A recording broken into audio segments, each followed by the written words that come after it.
They say you can't argue with a mother's love. But some make that harder than others. And if the mums of Walford think they've got it tough now...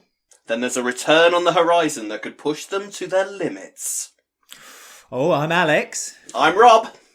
And this is the Walford Weekly Podcast.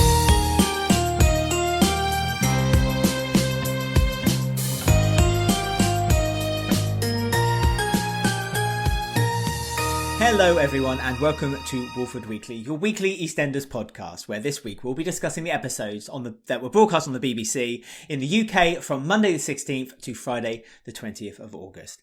And I cannot do this alone, so I have Rob with me. Hello Rob, how are you? Very well, Alex. How are you today? I am good. I'm excited because we've got lots and lots to talk about, but... I think you almost definitely have to start off with that surprise trailer that came out on Thursday after Thursday's episode. None of us expecting it to happen. When it came up on screen, no. I was watching it with Ben, obviously, and we were both a bit like, what's this? There was some leaning forward toward the television happening. It was very exciting. And then the ending, I mean, no one could have expected that ending. Although we should have really, because we knew it was about to happen. The J word has finally shown her face. We can finally say her name, even though we kind of alluded to who it was last week. Janine is here. I don't think anyone knew what we were on about. No, especially when we mentioned her daughter's name outright and didn't hide that at all. Yes, so Janine is coming, Rob. Janine is coming. Yes! Nearly so am I. I'm that excited. I cannot wait. I cannot wait. Janine. I'm literally so excited. I cannot wait. I mean, for a start, I do want to know why she was dressed as Nanny McPhee in the trailer. She had that sort of... She was, didn't she? She had a sort of, proper prim and proper little suit on with a little... what is that? What is that thing? What is that thing? Like a little tie shoelace thing, tying a show. I'm sure there's a name for that. Yeah. A bow thing. Anyway. A lady bow. Yes. So, I mean, comment below if you know. Lady bow. Yes. So.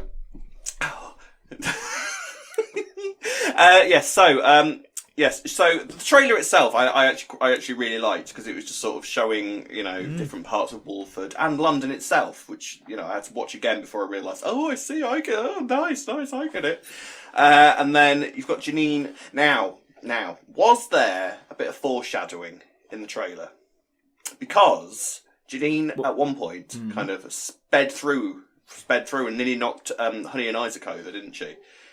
With her car. Now, yes, Miss Butcher has killed with her car before, non-intentionally, yes, and tried to kill David Wicks at one point when she tried to run him over as well. So she's not exactly, she's not the best driver Walford's ever seen, is she? Let's be fair here. I'd argue a few points are needed on that woman's license.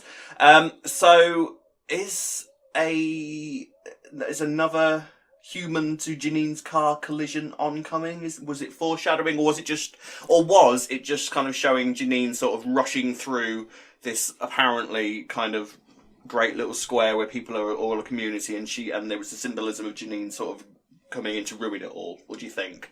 Yeah, she's there to tear it apart almost. I mean, as you say, the Butchers don't have a great history for cars. Frank killed someone. No. Pat killed someone. Tiffany, Janine killed someone. The Butchers.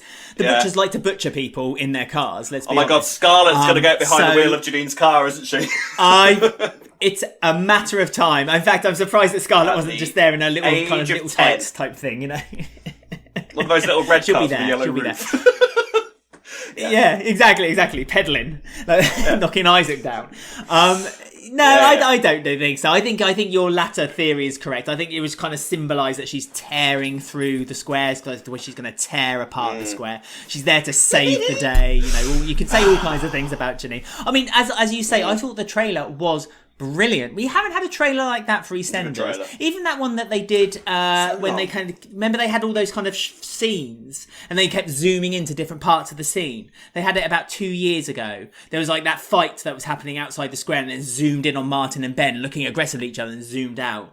And it was the first ever trailer that used an 8K camera, and that's why they were able to zoom in and out on that. That was a good trailer. It was quite experimental, and so I enjoyed it. But this is if you were to Google EastEnders trailer, this would be the sheet of how to do it step by step. It was just perfect. It was just, and it got me it got me excited. It got me really hyped up, ready to see Janine. I mean, Janine doesn't need a lot of fanfare to begin with, does she? But the fact that they gave it to her, they're clearly hoping that this is going to pull in an audience, because let's be honest, and I'm not going to talk about ratings again, because we talk about ratings practically every week at one point. But EastEnders needs it. Yeah, EastEnders needs to pull something in currently, and I think Janine is the woman to do it. Are you worried about what's going to happen to Janine? Because yes, there's no secret that at the moment there's no secret that at the moment the storylines are it's a bit hit and miss. There's a few tricky bits and pieces, and Janine's had such a wonderful history, and she left with such a bang, and like so many good stories that trail behind her. Are you worried that they're going to maybe now bring her back and it could ruin her? Or do you think that for the wrong that reasons? They wouldn't have brought Janine back if they didn't have something to do with her? Yeah. What do you think? Well, what I think is that Charlie Brooks wouldn't have come back if it wasn't for the right reasons. And I think, to be perfectly honest with you, if they mess it up, then we've got Janine for about 5 minutes. Because, Charlie Brooks is not the sort of actress, I don't think, to sort of hang around and do rubbish. She doesn't have to. She's just come off the back of a drama on Channel 5, So it's not like she's out of work, So, we're really lucky to have her back. I imagine, this is all theories here, but I imagine quite a few pennies were passed around under the table to make all this, to make the big Janine thing happen. Because I would argue, Janine is sort of the show's ace card. There's very, very few characters, I think, that would genuinely get people really excited to see them back. Apart, maybe Grant, but even, we've seen Grant back before, and, so I think, Janine is their best possible card that they could play, and they're playing it at the perfect time, I would argue as well. So, all fair play to them for bringing Janine back when they have. I think it's literally the perfect time to bring Janine back. I just hope they've got the right story. My concern is, because I watched, I'm not a huge watcher of Emmerdale, but I did watch when Kim Tate was brought back, and UK soap people, even if you don't watch Emmerdale that much, will know Kim Tate, and if you're not aware of Emmerdale and Kim Tate, then Kim Tate was the soap bitch of the 90s, wasn't she? Like she, was when you think of soap bitches of the 90s, Kim Tate is the one. She's sort of the what's the one from Dallas? She's just that one. She's just the UK kind of caricature of soap bitch. And they brought her back in Emmerdale. Now, I'm assuming that she's settled down now because she's still in it now. But they brought her back, and she was literally just an overly sort of camp sort of woman. Was walking in and saying bitchy things to people for no reason whatsoever, just because she's a soap bitch, And then it all led into almost a stereotype of herself. Completely. And that's my concern, that they're going to do that, because Janine is so layered as a character. I'm doing research for Janine at the minute, and for a future video maybe. Is that a Patreon exclusive video that will be up for maybe? For a few days. So yes, that is for a week or so. Yeah. So anyway, I'm doing research for a Janine video at the minute, and it's, she is so layered. There's so many reasons as to why she is the way she is. So I don't want her just to come back and sort of be a bitch for no reason, apart from the fact that I'm Janine, so that's what I do. I don't want them to lose that depth that Janine has always had as a character. That's my concern. Apart from that, and also I'm worried about what they're going to do with Scarlett as well, because I have a feeling that Scarlett is just going to be sort of like a carbon copy of their mum, which is so easy to do with kids, And I'd argue that, if you look at someone like Ben and Phil, the drama has come over the years, and they've got many years of drama out of Ben and Phil because they're the complete antithesis of each other.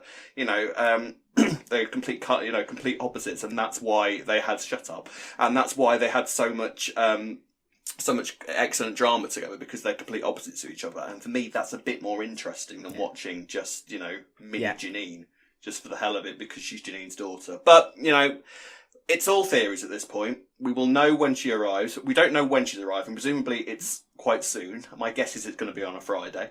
And apart from that, we just sit and wait to see what Little Miss Butcher's going to bring to the square. But I'm so excited! Yeah, what a wait! Exactly, what a way to bring her in! What a way to bring her in! And I think last week we talked about whether Janine's daughter would be friends with Stacey's daughter, and you were kind of like, oh no, they're going to hate one another. Like you just said, then I kind of hope that they don't. I hope that they don't, because I think it'll be easy. I think that's an easy way for them doing it. I would rather that they kind of build them as a friendship. I would rather they build a friendship between them both. But yeah. Who's to say what's going to happen with Janine's story? I mean, there is. I don't know if this is a spoiler or not. 30-second skip if you don't want to hear something that could potentially be a spoiler, but obviously there is a lot of things going around online about there being a fire happening on the square. I'm presuming that it's not a coincidence that storyline is happening at the same time as Janine's return, but again, no, who knows, but we shall see. Also, another thing, just to plug Rob's work, there's a Dot Cotton retrospective video on our YouTube channel, which if you're watching this on YouTube right now, I'll pop a link up on the top right hand corner of the screen. But don't watch it now, watch it after you've watched this podcast. But I highly recommend you do watch it because it is absolutely spot on and excellent and really in-depth look into Dot Cotton's history. So, thanks. Thank you so much to all the people that have commented and said how much they've enjoyed it. Yeah, thanks. I'll send you a tenner. Honestly, carrot. And thank you to all the people that have commented on this and said I loved it, how much they enjoyed it. Really appreciated it. It was great. It was a lot of fun to make, and it's a series that I'm planning on continuing as the months go on. And yes, I think as we've revealed, the next one that I will be doing is about Janine. So that's being made at the moment. So there we go. Now then, Alexander, on to this week in Walford. I think so. So, family stories this week, as we alluded to at the beginning of the show. First of all, we're starting with the Panesars. I want to first of all talk about the business arrangement between Ben and Kheerat, because Kheerat kind of stepped on Ben's toes this week by just putting a sign up below the Mitchell Motors garage sign saying, was it Kheerat or Panesar Motors or something like that? But he said he took it. Yeah. I was just say Panesars. He said he took it off his father's old shop and he wanted to pop it up on there.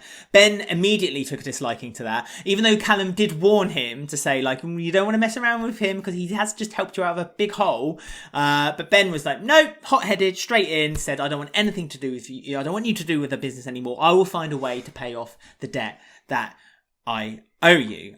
Then Kheerat got arrested. And so the big worry for the whole week was whether he's going to then, because he's feeling a bit upset that he's been pushed out of the group about the business, whether he's going to release the information about why he beat up Ben's.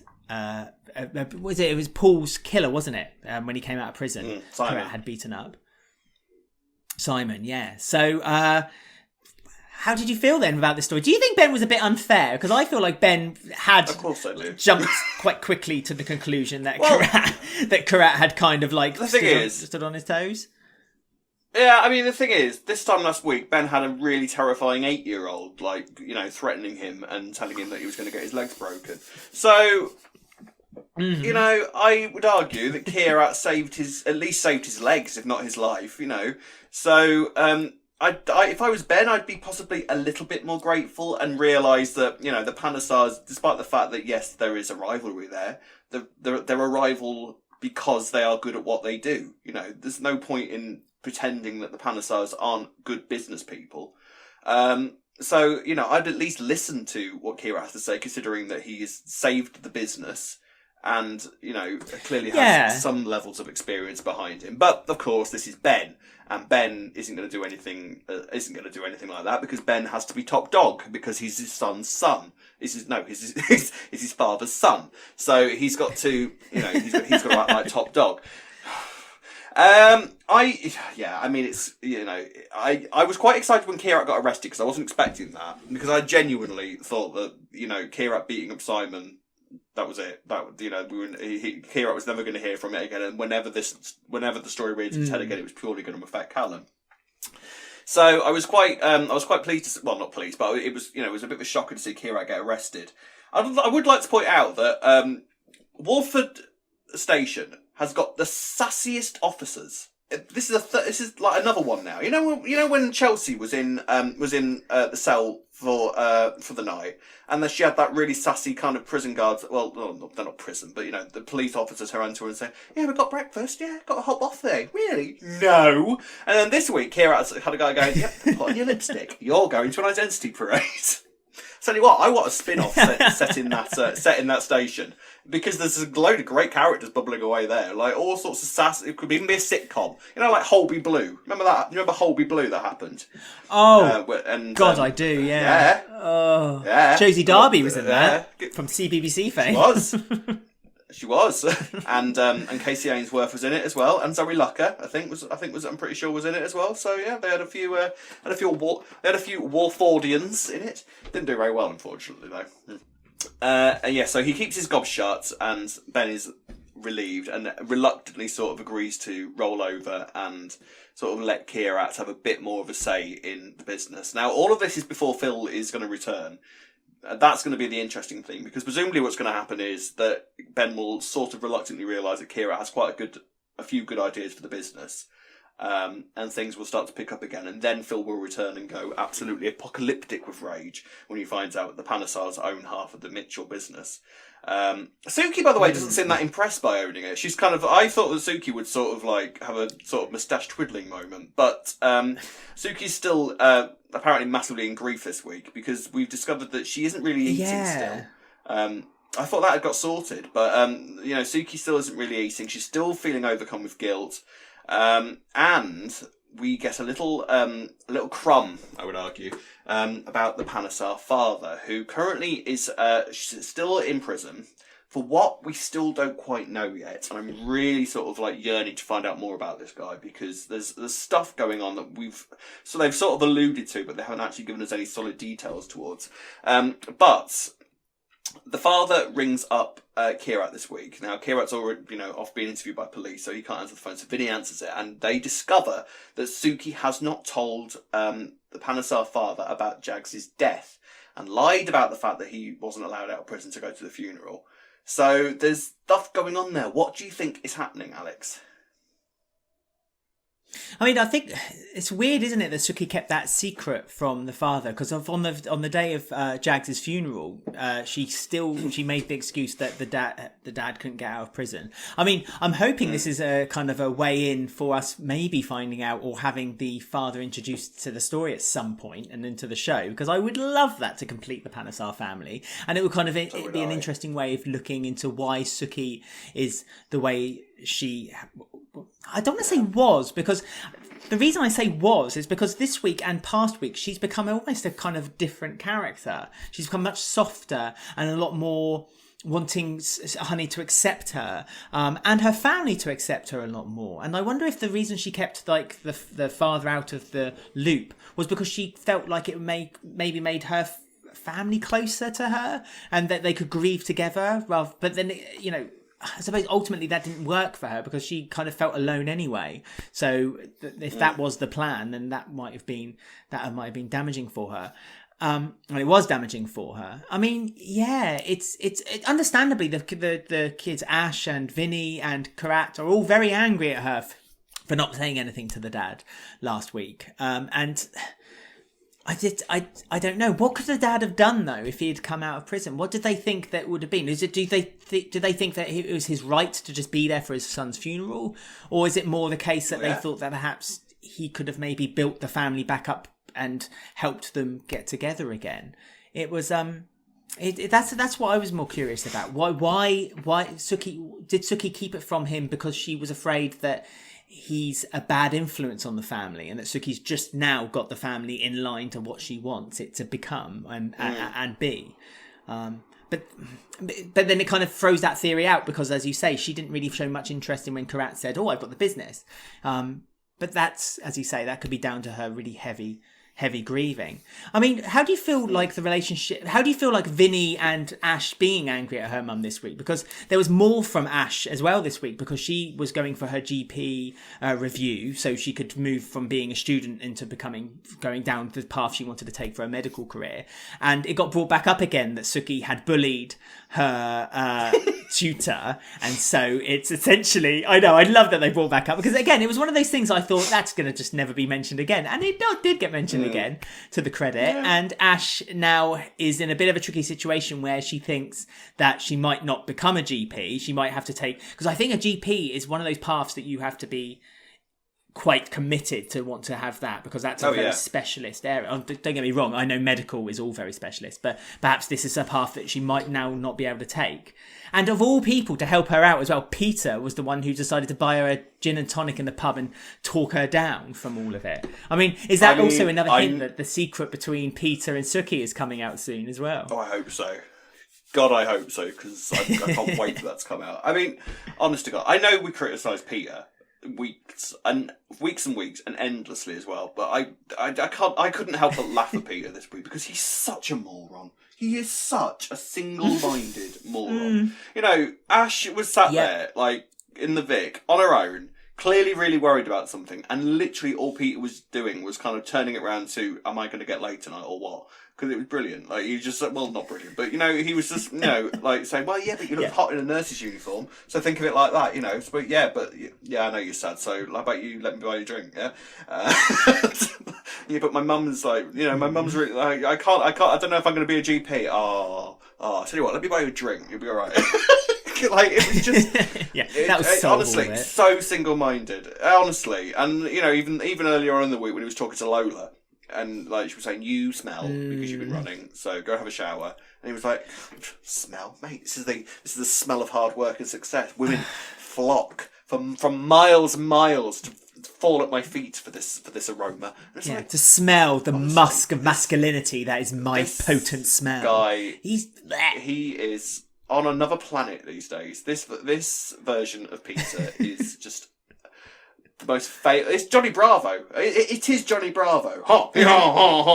Mama. You know, that is all this guy is. Just bravado and just full of his own self-importance. Which, do you know what? Fine. You know, there was, again, like I said before, nothing we could do about it. You know, I remember the Peter of old being a little bit more layered than this, but do you know what? Fine. You know, it's, as long as this is a Peter that constantly falls flat on his face, and I don't mean over bin bags who ends up in hospital. I mean it metaphorically before you start getting ideas. Help me, Ash! I'm in so much pain! I can't! Ash, help me! None of that. No. But you know what I mean. So, anyway. I mean, I do quite enjoy this sort of journey of Ash, sort of her mission to just do every single job that's possible to do in the NHS, because I'm sure she started as a maternity nurse. No, I think it does make some sense though, because we found out that maybe they've mentioned this before, but we found out this week that she is a junior nurse. So I think that kind of, it's like if you become a manager in a supermarket, you work in every department, so you know what each one is, and then you get given a department at the end of it. Do you know what I mean? Again, I'm not belittling the medical profession as something as working in the supermarket. I get it. It's you know, and I'm not belittling. Oh my god! Now I'm getting myself in a spiral. Tory. Nor is working in a supermarket. Such a Tory.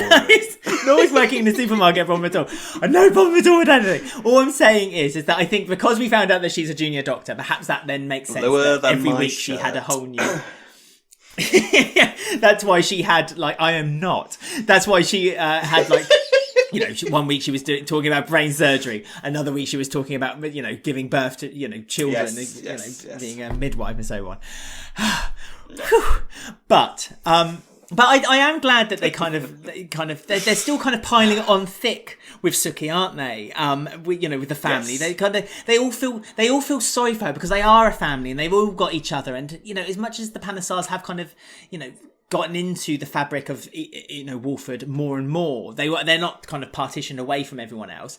They're still they still, a bit like the Mitchells, consider themselves as being, if anything else happens in this world, we have to stick together and nothing else matters. So they're kind of sympathising with Suki, but at an arm's length. Now, someone who is sympathising with Suki, even though Suki told her secret this week, which is that she feels, responsible for Jags' death and the reason for why, is Honey. And I think Jay's getting a little bit jealous of Honey's relationship with Suki as well. Now, do you like this relationship between Honey and Suki? Because I do. Love it. But at the same time, I feel like it's taking something away from Suki.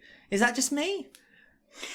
No, I didn't. My theory is that this is all going to sort of culminate when and if this dad returns. Because we don't know how long this guy is going to be in prison for. And presumably at some point he is going to show up on the square.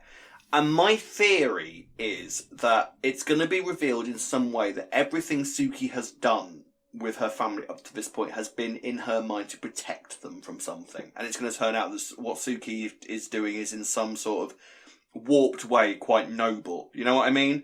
I've got no sort of proof of any of this, but that's sort of my theory, because I feel like we're being led down a path where they want us to sympathise with Suki a lot more than we have been doing, because she's sort of been losing that. Yes, she's got that hard edge to her. That's it. That's set in stone. We know Suki's a hard, sort of icy woman, but they have been trying to, through Honey, which I have to say I think has been a genius bit of writing, actually, to kind of put characters like Suki and Honey together.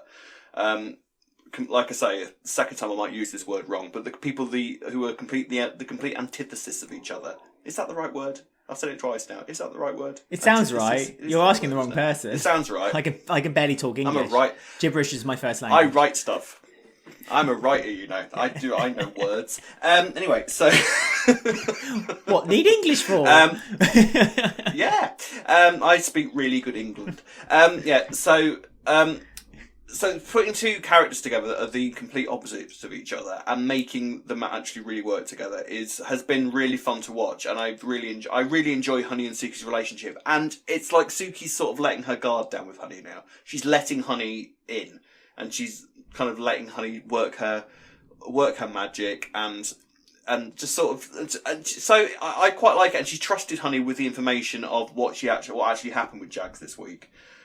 Which Honey at first was kind of just like, that's shocking. I didn't quite know what to do with it. And then sort of thawed out a little bit and said to Suki, right, look, fine. I don't understand why you did what you did. I don't understand what you did, but do you know what? I'm not going to judge you for it, okay? You had your reasons. Yeah. And that's fine. So, although we do need to mention Suki's painting that occurred this week. Oh, yes, when she painted Honey.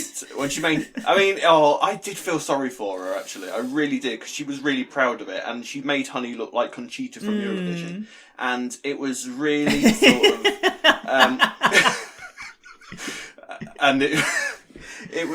sort of, and it was really sort of heartbreaking to sort of see Suki so excited about this painting. They even went to see the art teacher, and even the art teacher was kind of like, nice colours.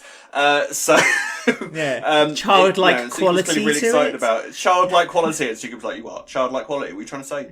And then she overhears Honey and Kim talking about it, and realises that Honey absolutely hates it. And I was watching that scene through my fingers, just like, oh no, 'cause you knew it was coming. You knew at some point that moment was coming at some point, but like, but eventually that all gets sorted. And because the thing is that first Honey's kind of desperately trying to make up for the situation. I've got assist. Come to the Pride of Walford thing with me. Honestly, you're the only person I want to take. The only person. Screw Jay. I don't need to take Jay. You come, please. Yeah. And Jay got really jealous of that as well, didn't he, this week? He did. I did. Have you seen the rumours online about this? Did you know? There's the Bowen community. I was going to ask you. Nothing. Yeah. The Bowen community, that's nothing. Have you seen that? I don't think this is going to happen, by the way. And if it does, my eyebrow will raise higher than I can even than Suki's. There's a section of the fan community that seems to be rather obsessed with the idea of Suki and Honey getting into a relationship. As in a sexual relationship. And Yeah, I don't think it's going to happen. I think it would be a ridiculous direction to take the characters in, because no, just no. There's no reason for it to happen whatsoever. So just no. All right, I get that there's sections of the fan community that sometimes decide to go off on their own little journeys to weird and wonderful places. That's fine. We all sort of, we all like to have little images in our heads of Walford people we'd put together. I've often said I'd put Jay and Whitney together. I think Jay and Whitney would make a great couple in real life. They might not be the most interesting people to watch, but I'd put them together all day long. Suki and Honey, however, there is a very sort of vocal section of the fan community, especially on social media. Have a look for it. It's hilarious. That really want this sort of Suki and Honey thing to happen. I mean, what are your thoughts? I don't think it's going to happen. No, I have heard of it. To be honest with you, I've not delved into that community that clearly you've gone into the deep blue seas of. So perhaps that's something I need to have a look at. But yes, the rumors have been kind of circulating. They're not new rumors either. They've been circulating for about a couple of weeks now. With you, I'll be honest, it's not something I'm gonna wave the flag for and say I would be interested in. I prefer that they've got this friendship between them. I love that Suki's able to be really vulnerable in front of Honey, and Honey's able to return the vulnerability back. I think I'm wondering. The only thing I'm thinking is I'm wondering if something's going to happen between Honey and Jay that then Suki needs to step in and look after Honey, and then that would solidify the friendship between them, because I just think their friendship is lovely between them, and every scene that there is between them, every time, it just stills the episode. And as you say, I'm worried that if they were to do something like that, it would kind of ruin that friendship between them. I mean, it doesn't have to ruin their friendship between them. Even if they write it happens, and then afterwards it's a bit like, oh, we were a bit silly, we shouldn't have done that. Not that, again, that's what they should do. It's just what I personally think. If that's what they've already done, that's a way out. Start writing that now. But BBC, if you're listening. But I'm with you. I don't like the idea of it. I don't think it is going to happen. I think there is a certain. This is the same. I think this is the same sort of section of the fan community who, they took one look at one picture of Aaron, the new guy that's coming in the next few weeks. So one look at his picture went sexuality confusion. Yeah. He's confused about sexuality. OMG, he's going to have sex with Ben. Oh my God, him and Callum are going to go. Do you know what I mean? That's the section of the fan community I think that we are sort of getting this information from. It's not based on anything. Two women are allowed to have a friendship, just as two men are allowed to have a friendship. Just because I don't see many people saying that Rocky and Harvey are going to get into a mad erotic relationship. It's or Mitch and Mick. Why don't they say something like that about Mitch and Mick? Why don't they say, oh, well, Mitch and Mick are very close recently. Mitch sold him some of his gin. Perhaps they're going to get drunk one night and have a bit of a fondle. You could say that with any kind of friendship on the square. You could say, the Billy and Jay kind of relationship, because they hate each other right now. But one steamy night they're going to get together and it's going to be well kinky. It's like the thing that kind of makes me think it's not going to happen, because at first I was a bit like, well, maybe it might. But the thing that's made me now think it's not going to happen is that Digital Spy and I think the Metro have reported it to say, well, fans think this might happen. And obviously Digital Spy and the Metro probably have insider knowledge, so they know what is about to happen. And I think that they wouldn't have said that if it was reflective of what's coming on the show. But then I could be entirely wrong, and I'm sure that loads of people will now comment and send me emails saying, well, actually, on the 14th of August, this was said, and 10 days later, the actual episode happened, Comment below, let us know what you think about the Suki and Honey relationship. Sunny. But, Hooky, Hucky, Hooky, Husky, Sunny. That's nice, isn't it? That's not Husky. Hunky, Hunky. Nice, Sunny. Hunky. Where'd you get the... Yeah, Sunny. Hunky. Yeah. H-O-N-K-I. Hunky. Anyway, we're going to go around in circles with this, and I think we need to move on. I'm sorry to say, Rob. I know as much as you want to talk about ship names. But yeah, gutted as you may be. We're going to talk about now the Kat now and her son, who's now a football prodigy, because Harry Redknapp saw a video and retweeted it, and then loads of West Ham players did it too. I was half expecting this week for like a team bus of West Ham to be on the square and us having a repeat performance. There's only one Tommy Moon going into the pub going. Going, oh, that's a nice picture, isn't it, mate? Oh, so I like that picture, mate. Yeah. Oh, nice one, mate. Yeah, off the pint. Oh, free. Nice, mate. Go. So yeah, that's what I was hoping for this week, but it never happened. Sadly. So, yeah, Kat, I think the thing we need to bring out of this is obviously we knew that Tommy was going to end up getting into, what was the football team called? Epsley Town, that well-known junior team. He's now in with them, but FC? They dropped... Well, I don't think Walford FC are doing a junior team scheme anymore. I don't think they're high enough on the divisions. I'm just making... I'm pulling out my arse. Look at us know what we're talking about. But... No, if you watch the Walford, I did say I can talk a mean football if I need to. So, that was me talking a mean football. There you go. Kat is concerned that Tommy is using the internet very late at night. And that he's staying up really late. And even Lexi has spotted it. Knowing what we know about the introduction of characters that are coming, what do you think that Tommy is up to on the internet? And, and keep it clean, Rob. Well, I do wonder if, because the general sort of feeling is that he is the reason that Janine returns. Because if we go back in history, we will look at the fact that obviously Michael Moon is Tommy's father, and this was the guy that Janine was married to. And they had a very interesting relationship, to say the least. Now, and a daughter. And a daughter, yeah, which is where Scarlett came along. So Scarlett is the half sister of Tommy Moon. So maybe Tommy has been getting in touch with Scarlett, because are they similar ages, or is Tommy a little bit older? I think they're about the same age, aren't they? I get confused with some of the kids' ages. They're similar. Yeah, so if Tommy's got access to online social media, then Scarlett will have access to social media. So it's possible that they may have found each other and have started talking to each other, which may be the reason that Janine returns. I've got to say, I have been quite enjoying this. It's been a sort of light-hearted thing of Tommy joining the football team, and I can't quite believe that this is the reason why they had Harry Redknapp on the square. It turns out it was for this story. Imagine the fact that Harry Redknapp was the thing that brought Janine back to Albert Square. Who'd have thought that was going to happen? Oh my god! Oh my god! I never thought of it that way before. Yes, Harry Redknapp is the reason that Janine is returning to Albert Square. Thank you, Harry Redknapp. We love you. We love you, Harry Redknapp. Gobsmacked. There's only one Harry Redknapp. I'm proper gobsmacked. Yeah. Oh, yeah, why not? Harry Redknapp. Oh my god, Janine!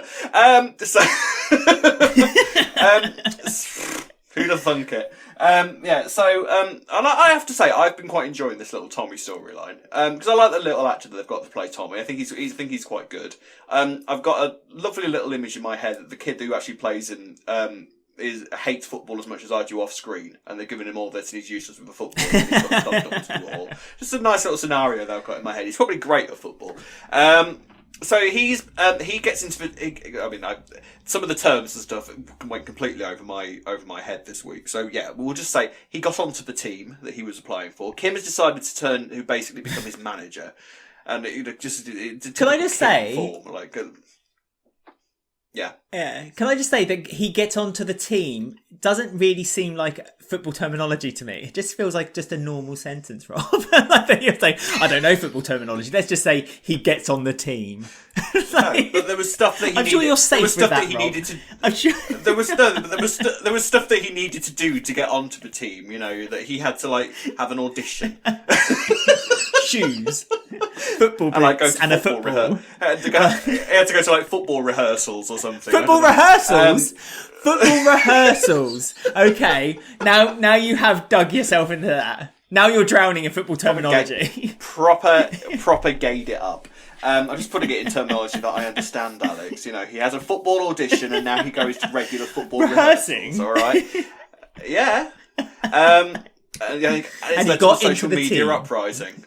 That's what happens. Yes. Anyway, so which Kim wants to be. Yeah, the I have manager quite for. enjoyed this. She does, yes, and she's worked out that FC also stands for Foxcatcher. Again, genius writing. Love all that. Yes. All right, fair play. I cannot believe that we are still talking about Foxcatcher. I cannot believe how long she's kept this going for. Longer than I ever thought possible. That they have. I'm pretty sure this is the longest Kim has ever shown an interest in a business idea ever, and it wasn't even one of her strongest ever ideas to come up with this dating agency. But she has stuck with it, and fair play to her. But yeah, so FC Foxcatcher, she's making a cross brand, fabulous. Yes, so and I like the idea that Tommy sort of being this little local celebrity on the square. That's quite fun.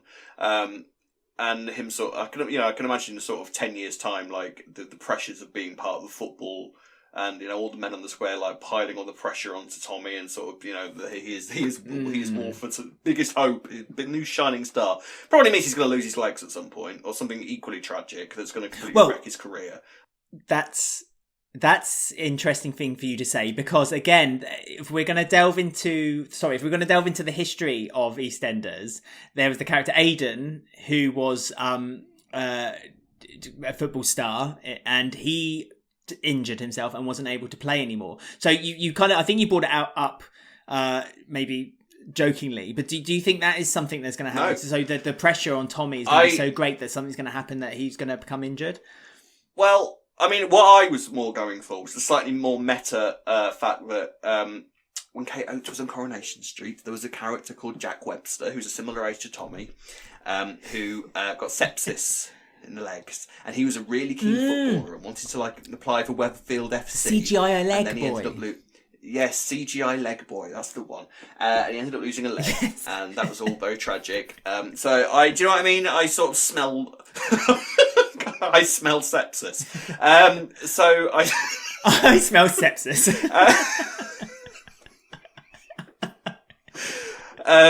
That's... yeah. So do you know what I mean? I get that it's got the sort of aroma of that sort of storyline coming. I have a feeling that something horrific is going to happen to Tommy at some point, and he's going to lose an ankle or a leg, or something horrible is going to happen to him that puts all this in jeopardy. He'll keep the foot but lose the ankle. Yeah, perfect. Just keep it in a jar on the side, frozen in ice. So I don't know where I put it, Mum. Mad. I lost it. I don't know where it is. Lost my foot. I'm sorry. Grounded for 2 weeks. So yeah, what do you think? No internet. Where can you see that? No internet for 2 weeks. What do you think? Because I've gabbled on for ages now. What do you think is going to happen? Where do you see this going? I think you've said where it's going, and that is that it's Tommy. I think the whole football story is a lead to that. A character is going to be introduced through Tommy that way, and then basically bubbling in the background every now and then you'll hear about Tommy and how he's getting on with his football practice and how he's not doing quite so well at school anymore, and Phil will probably want him to carry on with the football. There is another route, I suppose, you could argue, because there was a lot of mentioning about social media this week. I mean, Kat got into a bit of trouble this week as well with basically not defending what people were saying about Isaac on social media and his mental illness, his schizophrenia, and Kat didn't stand up and say, stand up with the Foxes and the with Isaac and kind of say, we've got a family history of it too. I've experienced it too. Yes, it's a different type of mind, problems, but at the same time, I can see the same. I can see it from your perspective. She did correct herself quite quickly by the middle of the week, and she apologised to Kim for it, which I thought was more suiting for what Kat's character should have been. I was really surprised to see Kat like that. So I wonder, by the fact that Kim wants to be the manager and she seems to be posting all this about social media. Is there more about the way that social media can be damaging for a young boy like Tommy as well? Is that something we're kind of leading down the path to as well? Like a young lad, and how that could, where people could say quite hurtful comments about him. I mean, they touch about it from time to time, but for a young boy, a boy as young as Tommy, who might feel quite vulnerable, and I don't think he's particularly a very popular kid. You don't get the impression that he's not like Dennis, how Dennis was when he used to walk around the square and he had that kind of swagger. Like Tommy only has that swagger when he's playing football, but for any other kind of social interaction, Tommy doesn't seem to have that kind of confidence.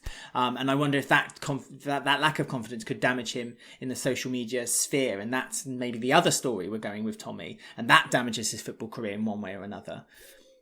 Yeah, maybe. The social media thing is definitely a conversation that needs to be had. Because already, we are, when social media first started, the idea of like an 11-year-old being on social media or being, a figure on social media was unheard of. It wasn't a thing. Yeah. It was only for big old grown-ups like us. We dealt with it, and we did the social media thing. But now kids everywhere are all over Twitter. They're all over Facebook. They're all over YouTube. They're all over TikTok and whatever. Snapchat and all of that sort of malarkey. So yeah, kids are more Snapchats and all that. Snapchat. Insta chat and Insta snap and all that sort of malarkey, Insta pictures, face block. There's definitely a conversation to be had about the damage that social media can do. I quite liked Kim's U-turn this week. It felt deliberate, I have to say, because at the start, when all the stuff was coming through about Isaac, she was, social media's got a lot to answer for. Social media's a terrible thing. It should be banned. Get rid of social media. And then when Tommy was all over the place and it was really helping Tommy, social media's great, and I love social media. Now you could argue that was just complete inconsistency with writing. I actually thought that really worked because it's the sort of thing that Kim would do, isn't it? Like, kind of approve of something when it works in her favour and massively disapprove of it when it doesn't. I thought that really worked. That was nice. Maybe. To be honest with you, I think what it's more going to be about is the fact that this is how Janine / Scarlett will have come across it. Oh my God, that's my half brother. So I think to be honest, I think that's more the reason why they're making Tommy such a sort of online celebrity, because that's how it comes across to Scarlett and Janine, and who knows, maybe Janine is seeing an opportunity there for something, and is on her way back to Walford to trying to take advantage of a situation. Who knows? I think we're gonna maybe the end of next week. What do you think? I think it's gonna be soon. It's gonna be very soon. But will they at least reveal who Tommy's talking to, who Tommy's interaction is? Yeah. We don't know necessarily this is what it's going to be, but it just feels like that. It feels like that. Yeah. From what we're getting. She's back to Tommy. Maybe next week. I don't know. I think they're going to save it now till September, don't you? Because that's when the big, it makes sense. That's when they do the big stories. That's when they almost reset. There is no series. Well, there's 2 series of EastEnders, obviously, because they had the break. But when they tend to reset, as in a new series, it's normally the end of summer, done the silliness, Whitney singing.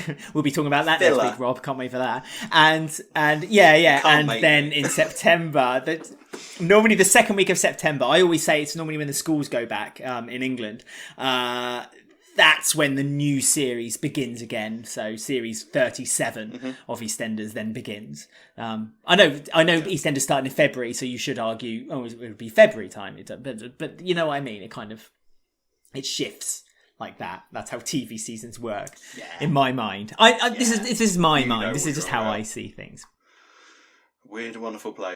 We talked about Isaac briefly, so I think we should just finish with how he is now getting himself better. He'll never be 100%. He's just getting himself kind of fixed up, feeling better. Him and Lola were going quite strong. That woman who we still don't know who it is, and loads of people, by the way, messaged me and said, "I do know what you're saying. She's familiar, but where? Where is she familiar?" Again, please comment below and let us know. Well, I found out why she was familiar to me. I've scratched my itch. I don't know about everybody else. Right, go on. She was in an episode of Jonathan Creek. So that's why she's familiar to me, and that's exactly what she was in. I don't know if you watch Jonathan Creek. Do you watch Jonathan Creek? I do, but I don't remember her. Yeah. I absolutely love Jonathan Creek. I'm obsessed with Jonathan Creek, and she was in the first episode that Rick Mail came into, Black Canary, I think it's called. She's in that playing one of the. Yes, and she plays the she's one of the daughters in it. And she plays a character in that, and that's why I recognised her. I can't comment for everybody else. I'm pretty sure that not everybody else is as massive Jonathan Creek geek as I am. So that might not be where you know her from. But for me, I'm satisfied. So who cares? Yeah, good. Yeah, okay. Let's talk about Isaac. Yes. Well, I just want to talk about. I think her name's Jackie. I think she's been credited in the credits. I think it's Jackie. And I want to briefly discuss, I think she might be Dana's mum. Because she has... Okay. Because she mentioned her son, didn't she? She left, yes, and we've got the son arriving on the square fairly soon. So... maybe, possibly, there could be a bit of linkage there. What if she's Dana's mum? I'm guessing purely here, alright? This is pure speculation, I don't know a thing. But we've got the son arriving soon, we've got Aaron arriving soon. And she's talking about her son and how she lost her son, and so maybe she is the mother that left, and that's why she left, because she had to be sectioned and psychological problems and all that sort of thing. So maybe that's why, because she's appearing quite a lot. They seem to be really building her up a little bit and giving her a little bit of a story, don't they? You get these people sometimes in the sort of scenes that we expect, where someone in the hospital or in the prison they will offer necessary advice to the character that is in that situation, and we'll never see them again. They don't normally get a story for themselves built up, And she keeps getting these little crumbs of story given to her that they seem to be building up upon. So I wonder if she is going to be a bit more of a character further down the line, and we don't know and we still don't know who the Monroe mum is, and so that's my theory. I wonder if she might be Dana and Aaron's mum. That's my theory. Yes. I hope you're right, Rob, because not only because it's a great theory, and it would be nice to introduce them also as more of a family, but also this would be I don't know if I've mentioned it in the current history, but one of the things I hate and I miss about soaps is, and it's not been something because it's been very difficult, is the surprise element of things. And I hope you're right, because this would 100% genuinely, even though you've said it now and you've ruined it. No, you haven't ruined it. Just even though you said it, I still would. I still would be like, no, I agree. Oh my god. Okay, right, good. And it would be like Jane walking through the back door. Shock. I would look like a complete and utter god if this came true. God of the podcast, the Oracle. Imagine that moment. The pedestal that I would be put on in the EastEnders community. Tomorrow, the world. Rightly so. So. Rightly so. But you only get it for a week, okay? You only get it, if you're right, you only get it for the week, okay? No more than a week. It's like... I will grab it with both hands. But if you are right, Rob, I swear, I will buy you a crown. Thank you. And I will take it. You never know. You never know. Anyway, so the bigger fish to fry with this story this week is that Sheree. Now, are they trying to make Sheree a bit of a villain at the moment? Because she's not great at the minute, is she, Sheree? Well, they've been doing it with her for a while. I think Lola nailed it pretty well this week. Yeah, I think Lola nailed it pretty well this week when she pointed out to Sheree that she is embarrassed about Isaac, and she's really ashamed of the stigma that's attached to it. Because, like I say, like we said in the intro, there was a lot of stuff about being a mother this week and the things that a mother will do to protect her children. And Sheree seems to be because she wants to take Isaac away from all of this. She doesn't, her theory is that someone who's just come out of being sectioned, having had real serious mental health problems, is to take them completely out of everything that he finds familiar and take it to another country on the other side of the world, because that will help him. No, Sheree, that will not help him whatsoever. But she hasn't told Patrick that this is what she's planning on doing. Lola happened to discover the plane tickets to Trinidad. And they are really sort of making Sheree a bit of an unlikable character in a minute, which is unfortunate because I really used to like Sheree.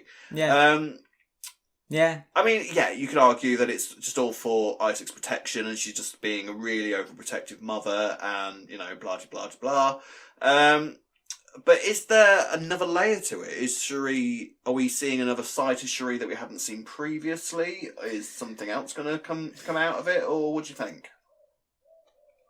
I don't know. I don't think we are going to see a too vicious side of Sheree. I do think it just comes down to her protectiveness to her son. When she said she wanted to go to Trinidad with Isaac, it did terrify me actually for Isaac, because like the medical help that he's getting here, I don't think again, I'm making a fleeting statement by saying this, but I don't think it could be matched in Trinidad. I don't think it would be the same. So if anything really bad should happen to Isaac again, I think that it could be very dangerous for him. I don't know. I think Sheree is on the whole a very fun, loving, kind of lives for the moment kind of woman, but when it comes to her son, she's just kind of putting him in a bubble, because even before Isaac had this break in his mental health, I think that she was still very protective of him, and she would always be very wary of who he spoke to, who he talked to. Like, was he drinking too much? Was he smoking? Was he looking after himself properly? And I hope that when Isaac does eventually come back to the square and it's all kind of, the dust has settled a little bit again, I'm hoping that Sheree, although cautious around him, will be a lot less. And we'll see the fun Sheree with Patrick again, because like it was nice seeing those scenes with Patrick and Sheree. It really gave Patrick a new vigor and a new way of life. And not to say that they've not performed it very well together, but it's just it was nice to have that kind of fun couple on the show. And so it felt like a bit of a shame that they were kind of doing that to Sheree. What do you think then, that Sheree has maybe some kind of secret then, something that she's kind of keeping hidden, that she doesn't want people to find out, and that's why she's fleeing with Isaac? There's something else. There's one little tidbit left about maybe Isaac and her that she doesn't want anyone else to find out about.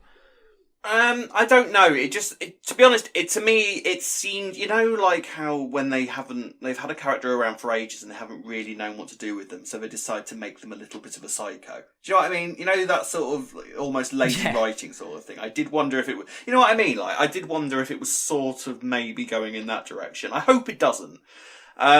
But I don't know. We'll see. Lola breaks up with Isaac this week, but I think by the end of the week they're pretty much sorted again, because she brings the kids to the ward. I don't know if any of this is allowed, by the way. I don't know if you're allowed to take a coach for children to a psychiatric ward, but maybe you are. I don't know. I do think because they came to look at the planets. Now I do think they missed an opportunity, a massive opportunity. It's a shame it was Jupiter, because I think they missed a massive opportunity to have one of the kids running into the ward screaming, "Isaac, we've come to look at Uranus." That's just me personally. I think that was a massively missed opportunity. You child. But aside from that, I know I'm eight. I could go and threaten Ben Mitchell. That's how old I am, really. I think it's great to see Isaac on the mend. You can tell that he's more aware of what he's been through. You can tell he's more aware of what's happened to him. He's clearly in the right place, and I think he knows that he's in the right place. So I think give it a couple of weeks, and I think him and Lola are closer than ever now as well, because Lola has said, "I don't care what this illness brings for us. I want to be there for you. If you have to be in and out of hospitals for the rest of your life, then I'm going to be there, and I'm going to care for you." And I think mainly Sheree just needs to know that she's not on her own with this sort of thing. She's not, the fact that she hasn't even told Patrick that she wants to go to Trinidad with Isaac, I think more shows that she is just terrified of doing the wrong thing, and so and she is terrified of the stigma attached to it. And I think Lola is right. I think she is embarrassed. She's got to come to terms with Isaac's illness, as well as because I think that's one of the main reasons that she didn't want Isaac to be sectioned as well, because you automatically you hear someone's been sectioned and you think it's the straight jackets and all of that kind of bull. So and I think that's still how she thinks as well. So I think it's going to be an education for her as well, and I think that's an important story to tell, as well as the stigma that's attached to really serious mental health problems, which is a great story to tell. K-Toad staple, and I actually applaud them for how they've dealt with the schizophrenia story, to be honest. Because there was a few times where we kind of thought, they're going to do this badly, but actually, and they've taken it in a completely different direction to the story that we were comparing it to, which was the Joe storyline of the 90s. So you know, 'cause obviously social media wasn't a thing during the Joe era, was it? So, you know, it's an interesting extra layer to add onto it. Yes. So yeah, I think give it a couple of weeks, and I think Sheree will sort of settle down and stop being so much of a villain and less of an antagonistic role, and everything will be fine. If you kind of boil it down, really, there was just kind of two stories kind of happening this week, and it all came together as well. So all the kind of bits and pieces, so they're all kind of intertwined with one another. And I would never believe that they're doing any social distance filming at the moment. I really don't. And I'm not accusing them of not like maybe following the rules, but it does feel like they're not following the rules. But I don't know. I'm not on the set. I don't know how it's all going on. I said this. I like the idea. You know, when they first announced that EastEnders coming back, and they did an interview with John Sen, who was like, and he gave a few ideas, like, yeah, you know, there's camera angles we can do and all sorts of tricks, but we're not going to tell you about all the tricks because it might ruin it. And I really like the idea that the tricks is screw it, just go close together. If you get COVID, then we'll deal with it. But you know what? Just like, we'll tell them that we're doing clever stuff. It'll look amazing on screen. I'm sure that's not what they're doing. I'm sure actually the BBC, more than any other production company on Earth, is probably stringently following these things. I can't imagine. I can't imagine a company more terrified of breaking the rules of COVID, to be honest, than the BBC. But yeah, no, I'm enjoying seeing it all looking a bit more normal on screen. It's great. I think they've just found their stride, haven't they, of the way they're filming things now, and because they found the stride and they're able to, you know, it's been a year now. They're, you know, from trial and error and self-teachings, they know exactly how to do it properly now, and they're doing it properly, and it's really good. Although it's still shorter episodes, I'm surprised they've not kind of there's still them stuff up a little bit. There's still stuff that they're having to do, I think, which is taking longer than it normally would. And I did hear that TV production is having to stick with social distancing rules, despite the fact that the rest of the country is sort of kind of chilling out a bit more. I've heard that I think there was an article being released from, like, I don't know who he is, like the head of TV production in the world or something like that. Who said that the head of TV, Mr. TV, Mike TV, who has said that he is said that they are sticking with social distancing rules whilst making TV and drama. So who knows? We might be seeing. I don't know if EastEnders is ever going to return to normal size episodes. I hope so, because I do miss. It seems like a long time since we had. Remember the New Year's Day episode that was an hour long? It was great. You know, it just felt like a massive epic episode of EastEnders, just like the old days. It was great.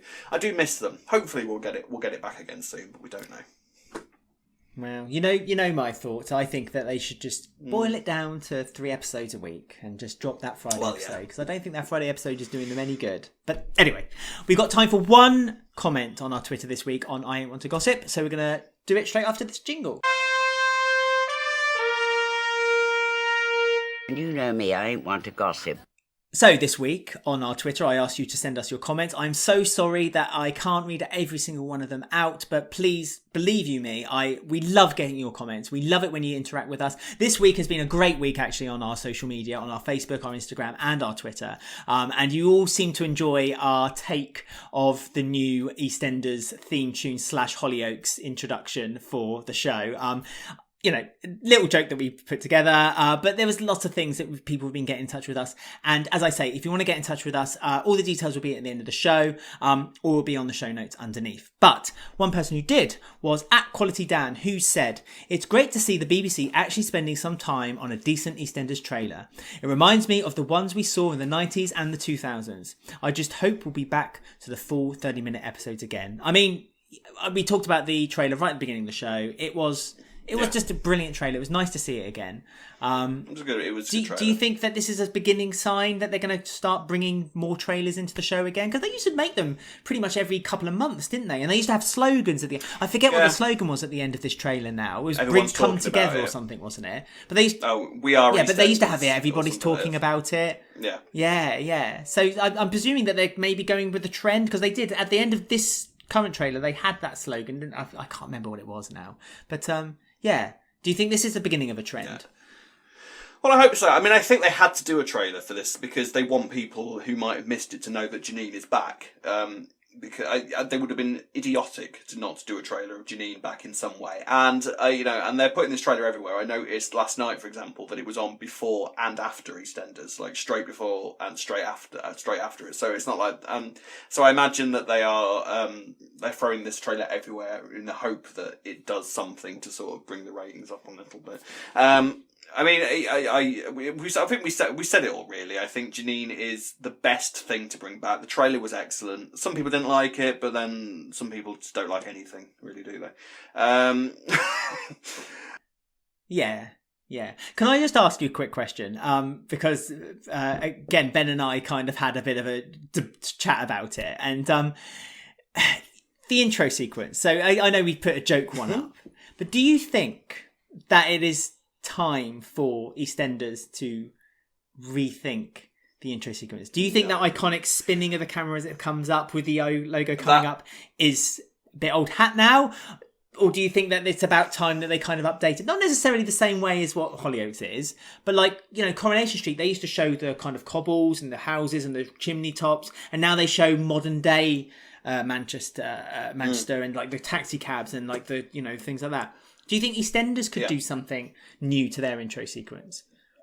I see. The thing is, I think that I think it is blasphemous in quite a few ways, because the sort of image of sort of the swirling rat and going up at the Thames is iconic. Even people, even people who don't watch EastEnders know that is what the intro to EastEnders is. And the logo almost of the river is sort of the logo of EastEnders as well. So it would be idiotic and stupid and blasphemous and wrong to get rid of that. They've updated it a few times. They've sort of redone the intro. Thrown in a few CGI seagulls and clouds and all of that sort of thing. So I don't mind them updating it like that. But it's sort of added Millennium Dome, changed the colour of the water. All of that sort of thing. So I don't mind them doing stuff like that. That, and actually we're overdue one of them, because I used to do one like every 10 years or so. So we are actually due a little bit of an update on the titles. We are overdue. I honestly thought that we'd get one for the start of when it came back in September. I genuinely, because there was a rumour going around that they changed the intro, and I genuinely thought that we were going to get it. That would have been the perfect time to do a new one, really, wouldn't it? So I thought that we might get one, but we haven't. We've had this one, I think, since about 2008, 2009. Someone in the comments will tell me when this new intro started. It's one of the longest stretches before they've changed it. You bring up the Coronation Street opening. I have to say, I hate the Coronation Street opening. I hate the arrangement of the music. You'd say that. The music sounds I hate it. I absolutely hate everything about the Coronation Street intro currently. It's awful. It's too glossy. This isn't the Coronation Street podcast, but I don't think I'm being too much of a betrayer to say that I'm a fan of British soap, and I used to have a real soft spot for Coronation Street, and still do. And to me, Corrie is all about the sort of grittiness of the back street, and it shouldn't look glossy. It shouldn't and it's too glossy and pretty and sort of Instagrammed and filtered for me. The new Corrie intro and the new arrangement of the theme tune is abysmal.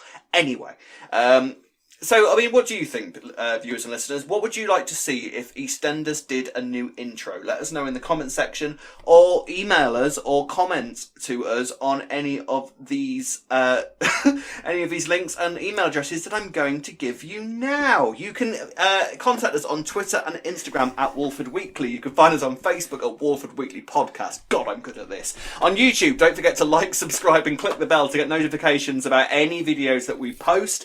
And you can listen to us on Apple, Podbean, Spotify, or any of your favourite podcast sites. You can email us at robwalfordweekly@gmail.com or alexwalfordweekly@gmail.com. We will be back next week, same time, same place, and who knows, we may well be discussing the return of an old friend, an old villainess, an old soap bitch. Who knows when we're getting her back. But until then, you don't think? Until then, it's goodbye from me. And it's goodbye from me. See you next week. Bye.